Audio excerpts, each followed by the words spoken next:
Hey there, welcome back to another video. This time around, it is my review of the 1981 Italian horror film, The Beyond. Now, The Beyond is very much an acquired taste. I know esteemed and accomplished film critic Roger Ebert hated this film. This was actually one of his most hated films. It was in his uh, I Hate This book that he did. He even gave the film another chance when it got a limited theatrical re release in the late 90s, and he still despised it. And I'm like, to each their own. I respectfully disagree with him. I really like The Beyond. It's one of my favorite Italian horror films, but at the same time, I can understand why some people aren't really that into the movie. It's a film that is very much an acquired taste, like I said. It's a movie that doesn't necessarily have the most detailed characterization. The plot is very incoherent, and it even has an ending that I think could be a major turnoff for some people. And if it wasn't for the film's genuinely strong and spectacular style, I would be among all of the other critics of this film who weren't really that into it. But because the style is so good, and there are certain sequences in this that are so great in terms of their visual flair and their execution. I really like the film.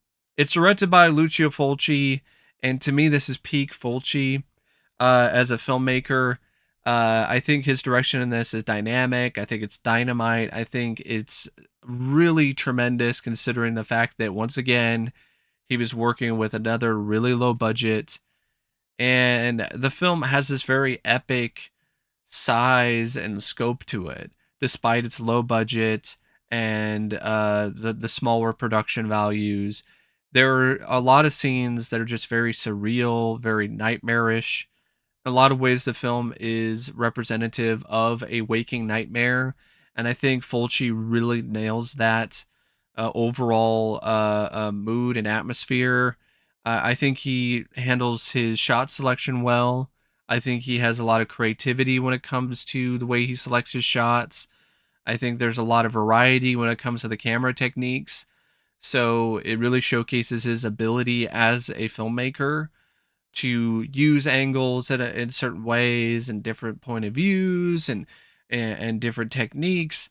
And yeah, overall, I do. I think this is a really fantastic looking film, and in large part, that's due to what Fulci uh, brought to it as a director. The script isn't as fantastic, I gotta be honest, by Fulci, Dardano Sacchetti, and Giorgio Maruzzo. The script is one of those things where, in a lot of ways, it's just a placeholder for grisly scenes and gore and violence. That's really what it is. Because the basic plot is just so generic and so just paper thin. And forgive me if you hear a saw in the background. Apparently, there's some work being done next door. It just seems like that's just how it's been. It's almost like there's a curse on this video because I've tried to record this like it seems like 50 different times, and there's always been something that's been going wrong. Construction noises, the sun being unreliable, lighting issues, so on and so forth. Maybe there's a gate to hell hidden somewhere underneath this house. Who knows? But it's just one of those scripts that is just not the best when it comes to certain elements. The characters are very bland. There's not much when it comes to their development. You got this girl named Liza who was given this house. And she's trying to turn it into a hotel, and she runs into this doctor named Dr. John McCabe through some series of circumstances, and they become acquainted with one another. And I think at one point, I think they might honestly start leaning towards being an item. but or being a couple, or being at the very least attracted to one another. And there's these other little characters that come in throughout the film, and we're trying to help them investigate what's going on with the mystery of this house. They're seeing these mysterious things that are happening. Liza's seeing these visions and so on. You do get a prologue that provides a little bit of depth before any of this, involving this sorcerer artist named Schweck, who owned the house before. And he says that he's protecting this gate to hell, but these villagers aren't having any of it. They just think he's a witch, or an evil sorcerer. So they kill him, they crucify him somewhere in the house and pour wax on him. But even that character is just poorly developed, because you get this idea that he's trying to help, and he's protecting this gate to hell, and he's doing his part to help everybody. But then throughout the film, his corpse keeps coming back, and it's almost like his corpse is evil, and he's trying to kill, and it is evil because his corpse is killing people. So you're like, but I thought he was trying to protect people. So now he's not? Like, it's very confusing. And it is one of those screenplays where if you think about it for a second, you're like, wait a second. That doesn't make sense. Why does this part of the plot wind up flowing to this particular point? And there's even stuff like this mysterious character named Emily, who's blind with these white eyes. You get this vague connection with her and the evil that's residing in this gate to hell. But then you also have a lot of questions about her in terms of her allegiance to this evil, and then also whether or not she's even alive. And none of that is really that clear. And the ending of the movie, it's bleak, it's surprising, where spoiler, Dr. McCabe and Liza wind up being stuck in hell. Essentially, they're trapped in hell, and it's the same image as the one that the sorcerer guy painted in a painting that you see throughout the movie. And it's basically set up where nobody wins. I guess the apocalypse is inevitable because the two heroes aren't able to do anything. So I could see why somebody could see the ending and just be like, "Oh, come on now, really? That's how they ended? Well, this just seems pointless." I can understand that. And in a different context, in a different film, I would agree with that. But I think it still fits, and the reason why is because of the foreshadowing. You see the painting earlier. The film has this very bleak and dark and kind of hopeless vibe throughout it anyway. So I think the bleak ending matches with the overall um, vibe of the film. It doesn't necessarily clash with the tone. And yeah, like I said, very thin script in terms of elements of characters, the plot. You don't even know really uh exactly where the gate to hell is, or how to even prevent it from being opened, if I remember correctly. There's just a lot of stuff that happens for random reasons.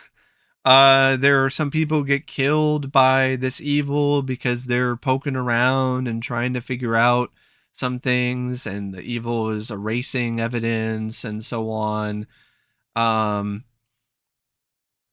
but yeah, a lot of it is just there so you can have somewhere to slot in these various different scenes of violence and gore and horror. And those scenes are really strong. They're really effective.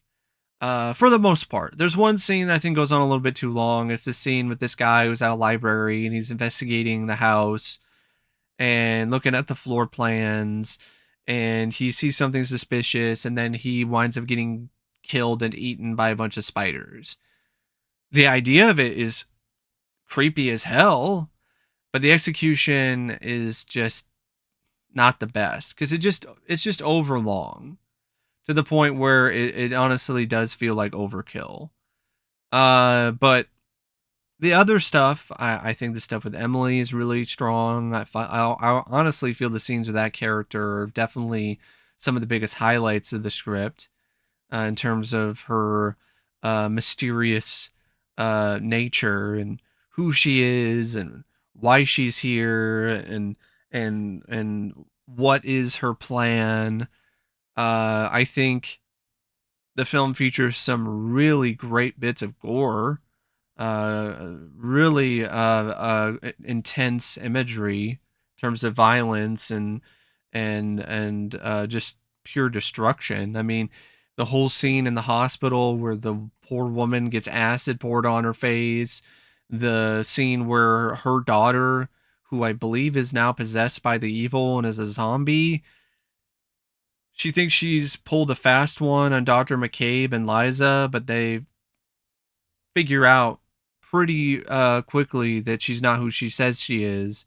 So John just shoots her in the head in glorious, gory fashion. I mean, that is one of my favorite headshots in any film. And it's just because it's just a great practical effect. And it's legitimately ballsy. It's like, oh, yeah, it's a girl, little girl, cute girl with pigtails. Uh, and we're not fucking around here. We're gonna blow her head off. You're like, oh my god, holy shit. So there's quite a few moments like that throughout the movie. We're like, wow, it went there. Um, Very bloody, very gory, very intense, and just has some good atmosphere and just very dark. And it just works. It really does. The zombies when they show up, they're intimidating. They're given a lot of things to do to make them intimidating in terms of the way that they're taking people out. And I think the more that they make things vague when it comes to the script, I actually think the better it is. Like honestly, if something like this were to maybe occur in real life, a lot of it probably would be very scattered, would be very strange, and not make much sense. And especially if it's trying to be like a waking nightmare, because that's precisely what nightmares are. A lot of them are not structured in a way where things go from point A to point B to point C. They're all over the place. So it kind of makes sense that the film itself has this kind of uh, setup for the story and how things unfold. Maybe what people perceive as an incoherent script is deliberately done that way to emphasize a certain mood and a certain atmosphere. And I know there are surrealists and people who are just as into this film as I am who interpret the film in that exact fashion. But yeah, I can see why some people are not that impressed by the script as a whole because of the lack of depth for these characters. And I mean, Dr. John McCabe, you really don't get much about him other than the fact he's a doctor and he's now aligned with Liza and trying to help her. That's really about it. And Liza, oh, she just inherited the house. So there's just a lot of stuff that, yeah, not the best when it comes to certain elements of a strong script. But because there are certain things that are just so strong about it, it's still fine. It still works to me because of all these other things that are so effective about the film overall. The performances by the cast are not Oscar worthy, but I think they're solid enough. Catriona MacColl as Liza or Lisa. Uh, I thought she did a really good job. I liked her performance. I know Fulci wanted Tisa Farrow, who was in Zombie, but she retired from acting, so she was not available. I think Catriona MacColl was still a good choice. Um, I thought she had enough about her that made her likable enough in terms of her personality, had enough charisma to make the scenes that focus on her work. I feel that the scenes where she's supposed to be just paralyzed by terror were also very effective. She was believable in a lot of different ways when it comes to this performance. I definitely bought her in the role and in the film in general. David Warbeck as Dr. John McCabe. This is honestly one of my favorite roles of his. You know, the guy does isn't really a character that has a lot of depth, but Warbeck brings a lot of personality and charm to the character.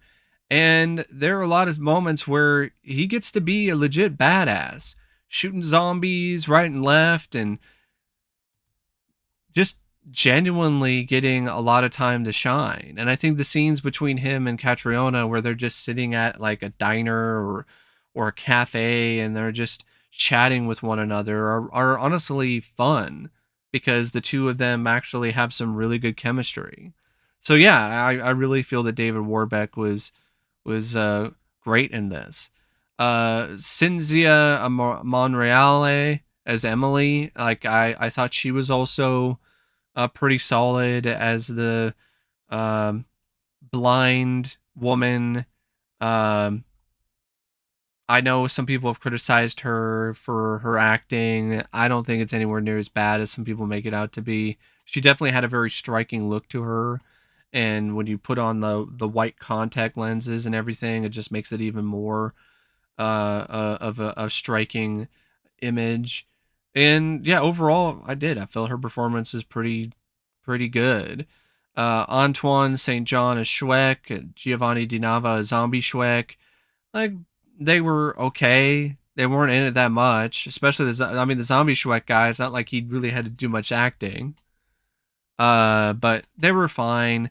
Veronica Lazăr as Martha, Larry Ray as Larry, Al Cliver as Dr. Harris. Like they were also decent enough. Lucio Fulci is also in it as an uncredited role as the librarian. But in a lot of ways, it's really Catriona MacColl, David Warbeck, and Cinzia Monreale.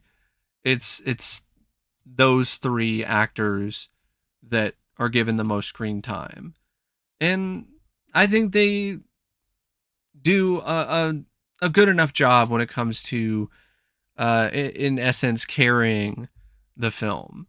But I wouldn't necessarily say they carry it completely because really what carries the film is Fulci's direction, the gruesome makeup effects, the overall mood and atmosphere and vibe of the film, and the score by Fabio Frizzi. And speaking of mood and atmosphere, I mean, the cinematography by Sergio Savati is spectacular. He mentioned that he specifically shot certain scenes at certain spots with a certain lighting scheme to create a certain mood. And that's the attention to detail that really leads to some really spectacular looking visuals and just some really nice looking shots. And that's a big reason why this film works so well because the cinematographer worked with Fulci to create a very consistent look and overall visual tone for the film, but one that wasn't boring. Like it had variety to it. It had uh, uh, moments where it differed from one scene to the next, but not in a way where it felt like it was too chaotic visually. It still felt like there was a plan behind it. Oh, we're shooting certain scenes at this particular location that's warmer, that's hotter. So we're going to shoot the scenes with more of a warm tone. When things are shot in a environment that's a little chillier, a little colder, or we're trying to create a certain feel of hopelessness or bleakness, we'll shoot the scene in a more cooler tone. So just stuff like that really does elevate this film from just a average horror film to something really special. And I feel it does have some good editing by Vincenzo Tomasi as well, especially when it comes to the various different action sequences and scenes involving horror, although some of them could have been trimmed a little bit. Like the spider scene, for instance. Um and I mentioned Fabio Frizzi. I'm going to mention his name again because his score is fantastic in this. I love his score for this. I really love Fabio Frizzi as a composer, period. I think he did some really terrific work in City of the Living Dead and Zombie, and I think he just continues that trajectory here with a tremendous score that just adds so much extra atmosphere and just eeriness and just spookiness and just even adds a little disturbing extra quality to a scene or two.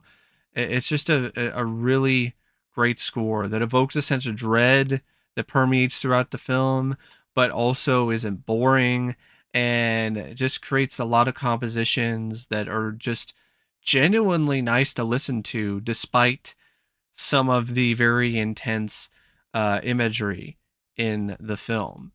And the movie's like 87 minutes. That's another reason why I think it works so well.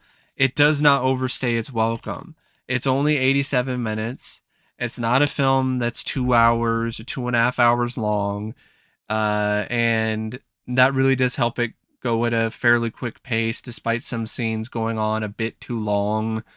Like, if this was longer, I would not be as big of a fan of it because it wouldn't be as frenetic, it wouldn't be as frenzied, and it wouldn't be as just insane of an overall cinematic experience. Because a lot of the film's positives is that it's just fast and it's just almost every other scene there's some weird, trippy, crazy shit happening, and that's a big reason why the film works.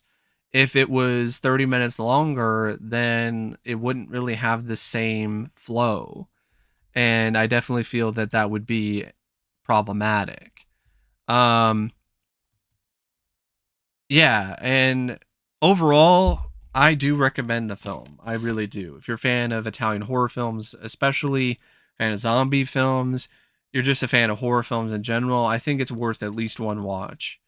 If you haven't seen it already, and I think it's definitely a good one to pop on during the uh, Halloween season as well, despite it being really violent and really gory and quite intense. It does have this kind of haunted house vibe to it. Like, you go to a horror house and there's all these things that are happening and popping at you and jumping out at you. And I think The Beyond is really a good example of a film that is like a cinematic horror house. Like, everything is just crazy and intense, and you'll have one scene where spiders are attacking you, another scene where zombies are going after you, another scene where uh, even your dog will jump at you and grab your throat and tear your throat out, stuff like that, where it is crazy. It's just all over the place, but that's kind of how it is when you go to a haunted house. Like, it is an all over the place kind of experience, and I think The Beyond is definitely a good example of that. It even has sound design that is very much like a haunted house because of all the different sounds and knockings and bangings and all of this other stuff, and um, with coupled with the score and other things. Like, I cannot sing enough praises for the Dolby Digital 5.1 remix by Paul Audison on this release. It is one of the best sounding mixes I've honestly heard uh, in any film. Like, the re scored, the re done sound mix for this film just makes this movie into even more of a fun grindhouse experience of horror and insanity. But anyway, thanks for watching my review of The Beyond, and until next time, I'll see you later. See ya.